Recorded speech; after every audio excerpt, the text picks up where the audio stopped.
gouvernance forestière, encore méconnue à Madagascar.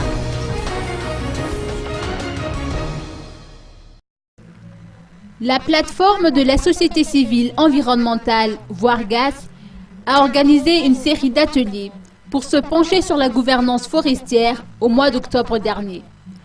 Et aussi, elle organisera prochainement une assise pour une vision de la gouvernance forestière à temps appris, au cours d'une rencontre avec la presse qui s'est tenue aujourd'hui à l'hôtel Colbert.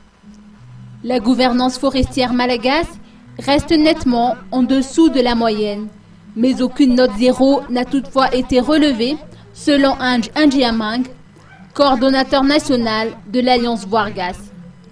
Les Malgaches connaissent encore mal la bonne gouvernance, selon les précisions de Manganrina Rangianarsou, secrétaire général du ministère de l'Environnement et des Forêts.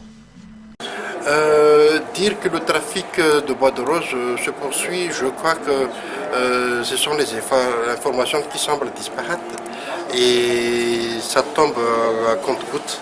Mais quand même, au niveau de l'administration forestière, pour ce qui est la fonction régalienne de l'État, en tant que contrôle, suivi, je crois que l'administration forestière, sur ce plan-là, fait vraiment son devoir et accomplit, selon les règles de l'art, son devoir.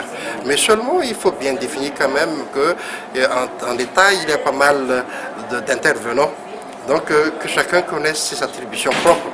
Donc les forestiers, quelles sont leurs fonctions régaliennes, gendarmerie, qu'est-ce qu'ils doivent faire, et les militaires, quelles sont leurs actions.